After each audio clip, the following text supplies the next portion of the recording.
Bienvenue chez nous. Non mais franchement les gens sont trop gentils ici. Il vient me voir avec un sac, c'est ouf. Bienvenue au Alger. C'est le monument le plus strict de Tunisie. Waouh, ça claque de ouf. French tacos, 1 euro. Ils sont fous. Waouh.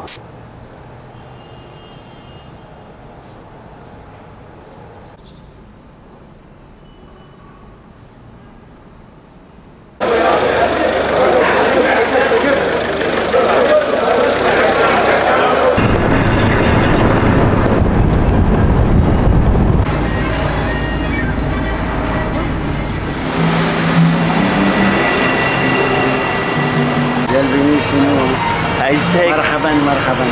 Aïchek, merci beaucoup. Marhaban. Voilà, on vous souhaite la bienvenue en Tunisie. Salam alaikum les amis, Aslama, j'espère que vous allez bien.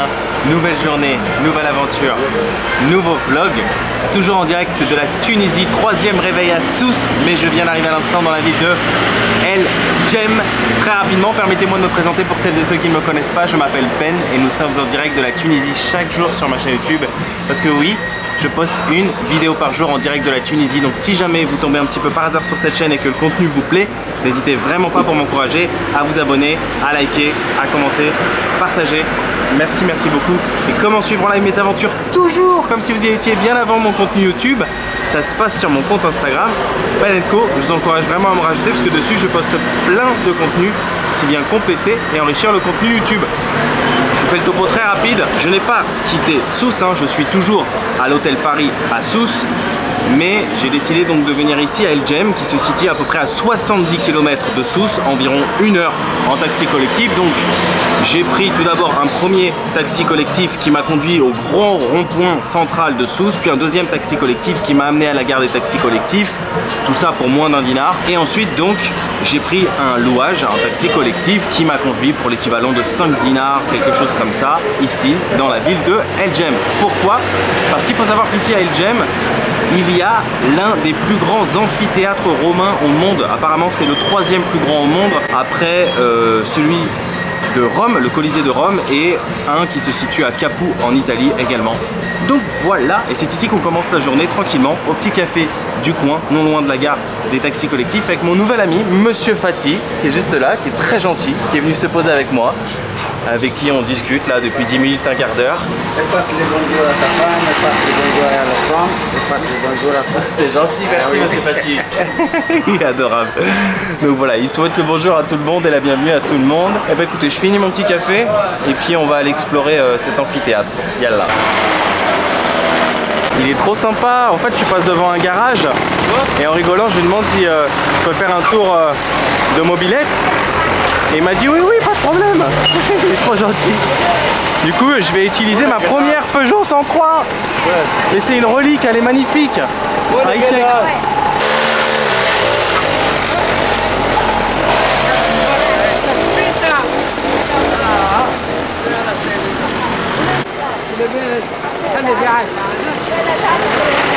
Assalamu alaikum, je vous dépose quelque part.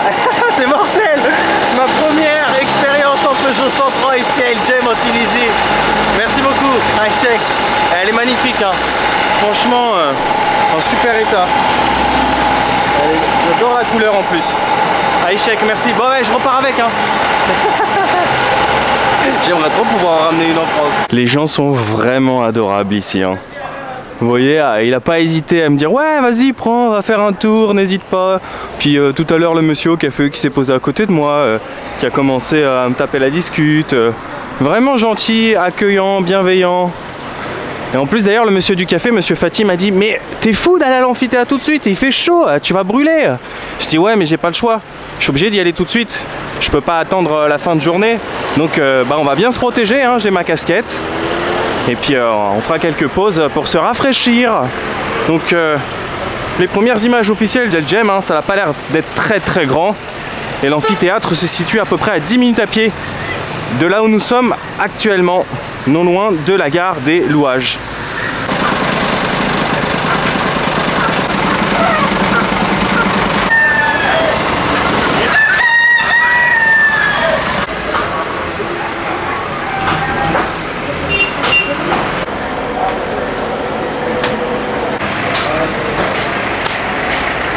Non mais franchement les gens sont trop gentils ici. J'étais en train de prendre quelques prises chez le boucher. Le monsieur était en train de confectionner des merguez. Je lui dis oh c'est bon, un bon sandwich merguez avec des frites et de la harissa, mais chouïa, chouïa. 5 minutes après, il vient me voir avec un sac et il me donne des merguez. Je lui dis non c'est gentil monsieur. Il me dit si, va les apporter là-bas au monsieur qui fait les barbecues. Il va te les faire et tout pour toi en sandwich. Je dis non mais franchement c'est gentil, merci. En plus là je vais à l'amphithéâtre et tout. Il me dit si vas-y prends-les. Donc il m'a donné un sac de merguez. Trop gentil quoi. C'est ouf.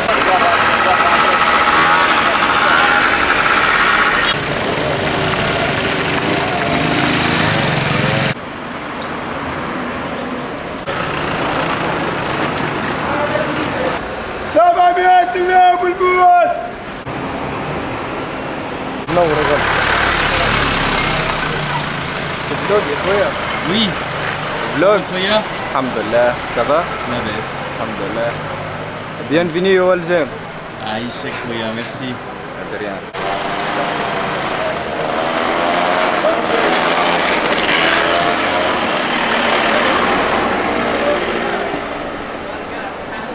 Je vous présente donc l'amphithéâtre de El Jem, ici, en Tunisie. C'est imposant de l'extérieur. Hein. J'ai hâte maintenant d'aller voir ce que ça donne de l'intérieur.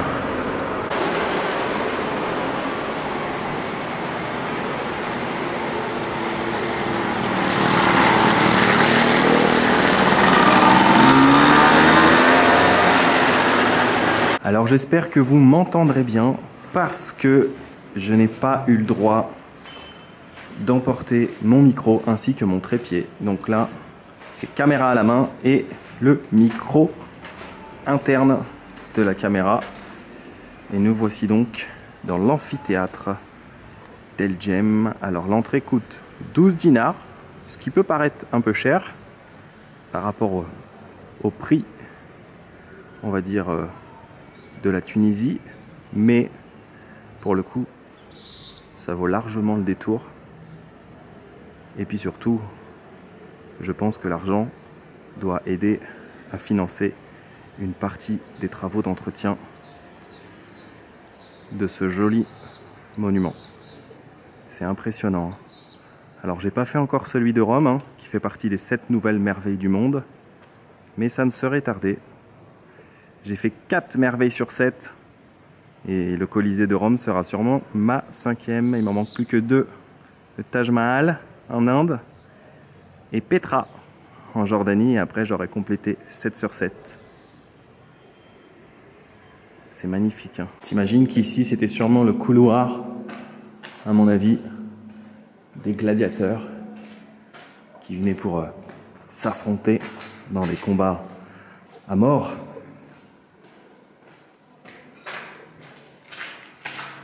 C'est impressionnant. Alors je me souviens plus si je vous l'ai dit, hein, c'est le 3e plus grand au monde. Hein. Les 2 premiers sont en Italie, c'est bien évidemment le Colisée et un amphithéâtre qui se situe à Capoue. Et ce site a été classé au patrimoine mondial de l'UNESCO en 1979. Et d'ailleurs, si je n'ai pas eu le droit d'emporter mon micro ainsi que ma caméra, c'est parce que le monsieur de l'entrée m'a dit ici c'est le monument le plus strict de Tunisie. Donc ça doit être sûrement l'un des plus visités. Je lui ai dit mais monsieur, je fais des belles vidéos sur la Tunisie. Il m'a dit ouais non mais je sais, c'est pas moi, hein, c'est comme ça, c'est la loi. Donc bon, je ne les ai pas embêtés, j'ai respecté ce qu'on m'a dit. Mais bon, je pense que normalement il ne devrait pas y avoir trop de soucis, on m'entend bien. Fin. C'est vrai que ça cogne, hein, je vais pas vous mentir. Je sais pas combien de degrés il fait, mais plus de 30, ça c'est certain.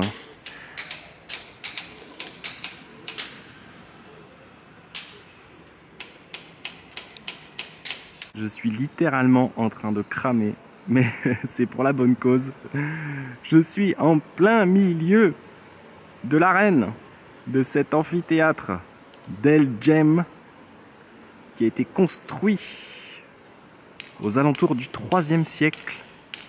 Et est-ce que vous vous imaginez que là où je suis actuellement, en plein milieu de cette arène, il s'est passé Il fut un temps, jadis, des combats de gladiateurs, des courses de chars et des jeux en tout genre pour divertir le peuple à l'époque. C'est impressionnant. Et ça a été vraiment très bien conservé, je trouve. 3e siècle, hein. Je ne sais pas si vous vous rendez compte. C'est super vieux.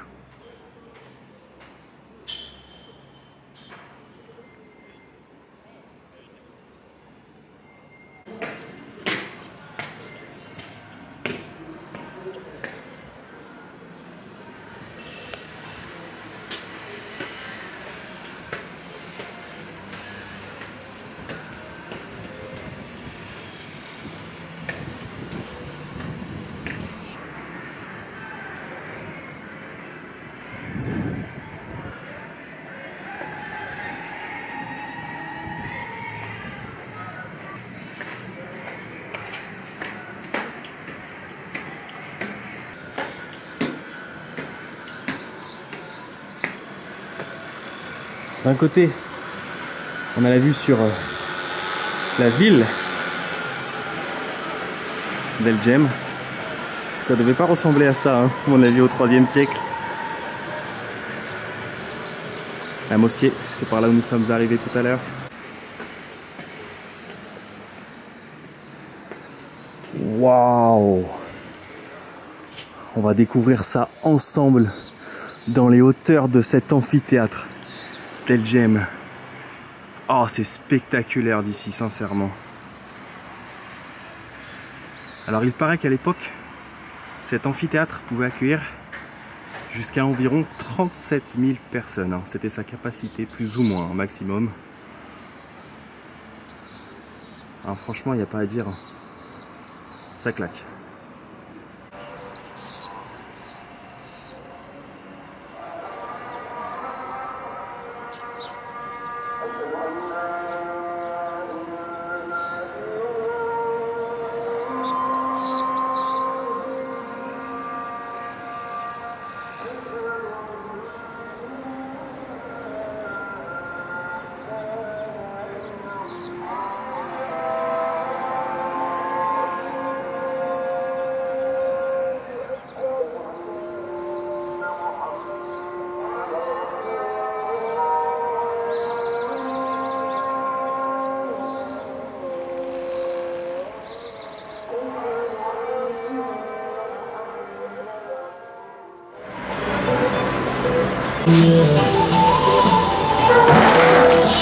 هاي بقول شوية شوية شوية شوية فوالا فوالا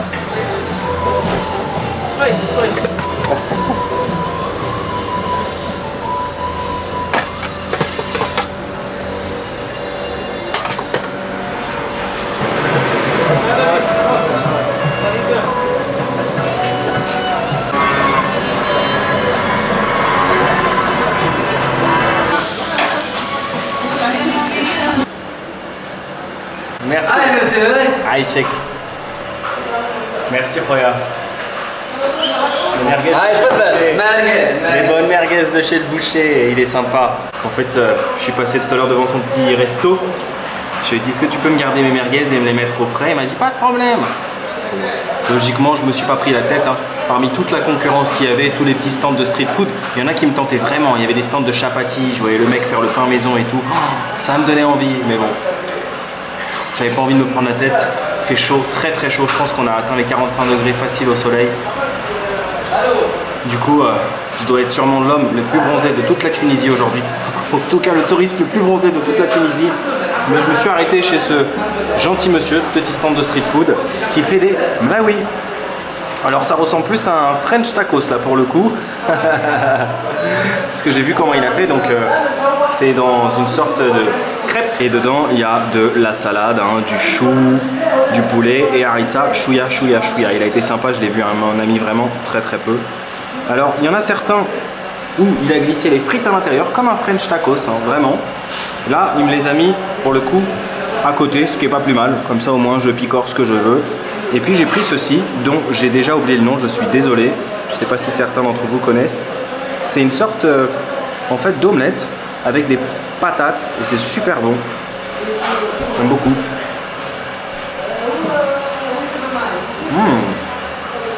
C'est vraiment très très bon.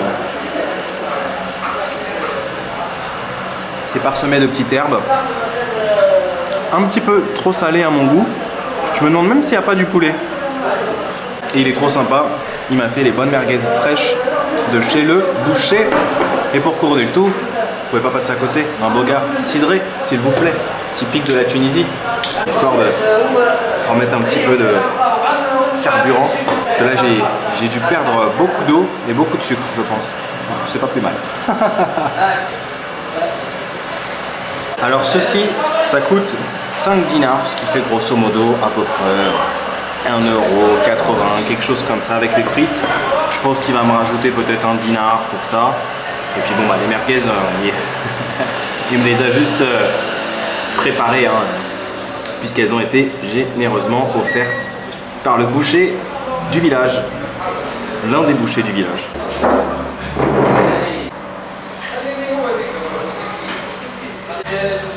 Simple, facile, bon, efficace, ça fait le job.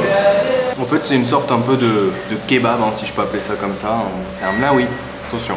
Mais voilà, c'est dans un pain de durum un peu.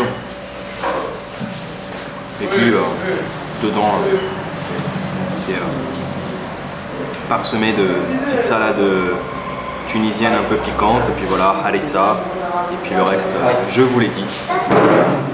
J'ai oublié de vous dire, il a mis aussi une petite vache qui rit dedans, je l'ai vu. Donc c'est pour ça que ça a un goût de fromage. J'aurais pu lui demander de le faire avec mes merguez, mais j'avais envie d'un mlaoui au poulet. J'aurais pu faire comme les French tacos quand ils mélangent 5 viandes. Poulet, merguez, viande hachée, escalope et je sais plus quoi, cordon bleu. Ils sont fous. Qu'est-ce que ça vaut les bonnes merguez de chez le boucher, merguez fraîches du jour. Ouh là là, par contre il y a beaucoup de mouches. Hein.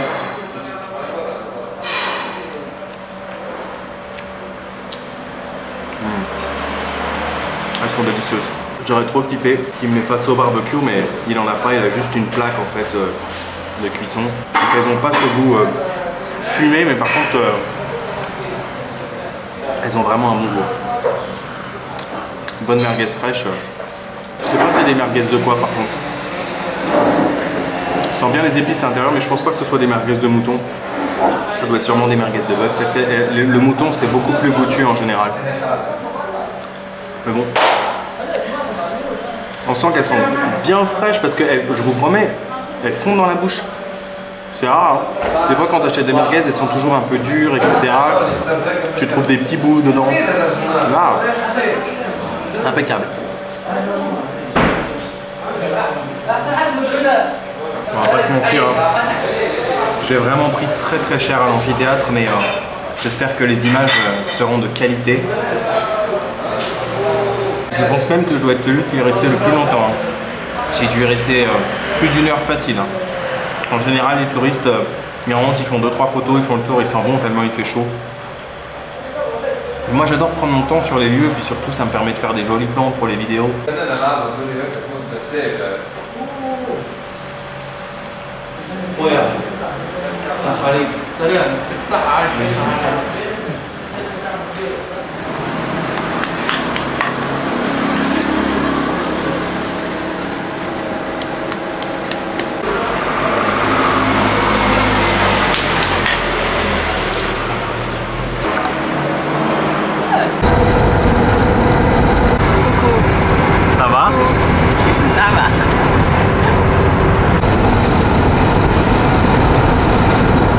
De retour à mon hôtel, mais ça fait déjà plusieurs heures que je suis rentré. Je vais tout vous expliquer, mais fin de journée, fin d'épisode. Alors petite conclusion très rapide. Bon, je pense que les images ont parlé d'elles-mêmes. J'ai ultra kiffé. Je trouve que le site est vraiment impressionnant. Il n'y a pas d'autre mot. C'est impressionnant. Des fois, je kifferais trop avoir une machine à remonter dans le temps et voir un petit peu comment ça se passait à l'époque, etc. Mais waouh, c'est à voir. J'ai hâte maintenant d'aller voir le Colisée qui sera ma 5e merveille au monde, sauf si avant je fais les 2 autres qui me restent. Du coup après dans le village d'El Jem il n'y a pas grand chose à faire hein, pour être honnête, donc on a vite fait le tour. Il y a un petit musée pas très loin, mais je l'ai pas fait et je suis rentré. Et comme j'avais énormément souffert de la chaleur, je vais pas vous mentir, hein, je pense qu'on est monté vraiment à 45 degrés easy. Et puis moi, comme j'étais là à prendre des plans, à vadrouiller, etc. Donc je pense que j'ai vraiment beaucoup pris la chaleur. Bah, en rentrant, je me suis dit, bon, je vais pas refaire un tour de la Médina, de Sousse, je connais déjà, hein, je vous l'ai montré récemment dans les précédents épisodes. Du coup, j'ai sympathisé avec une chinoise dans le taxi collectif, très gentille. Une voyageuse chinoise qui parlait un français parfait, parce qu'elle avait étudié en France. Et d'ailleurs, c'est très drôle parce qu'en fait, le taxi attendait tout simplement de se remplir pour pouvoir partir. C'est comme ça que ça marche, les taxis collectifs, il faut qu'ils soient remplis pour partir, sauf si vous décidez de payer les sièges manquants. Le taxi peut prendre jusqu'à 8 personnes, il en manquait 3. On attendait comme ça pendant plus de 30 minutes. Du coup, la chinoise, elle a dit, bon, je paye les sièges restants. Et on est parti, donc trop sympa. Et après, bah, j'ai terminé à la plage de Sousse, voilà. Juste histoire de pouvoir me reposer un peu et surtout me rafraîchir parce qu'il a fait vraiment très chaud. Petite après-midi détente. D'ailleurs, il y a Julie, la chinoise qui m'a rejoint, très gentille, avec qui on a passé un petit bout d'après-midi, avec qui on a discuté. Et voilà comment ça s'est terminé. On a mangé ensemble. J'ai trouvé un petit snack qui faisait des pâtes pour 10 dinars. Manger un petit plat de pâtes au thon, délicieux. Super journée, franchement. Site incroyable que je recommande à tout le monde d'aller voir si un jour vous êtes de passage en Tunisie. Parce que ça vaut largement le détour. C'est grand, ça a été bien conservé. Et puis le fait de pouvoir vadrouiller partout comme ça, de monter jusqu'au 3e étage des arènes, exceptionnel quoi. Donc voilà, merci à tous d'avoir suivi cet épisode. J'espère sincèrement qu'il vous a plu. Je vous donne rendez-vous demain en direct de la Tunisie. Par contre, je ne sais pas. C'est vraiment du mode quand rien n'est prévu. Je ne sais pas si demain je reste à Sousse et je vais faire une explo à la journée dans un endroit que j'ai en tête. Ou si je pars carrément de Sousse et on continue vers une nouvelle ville. Donc, pour le savoir, il faudra suivre les aventures. Ah, ciao, ciao.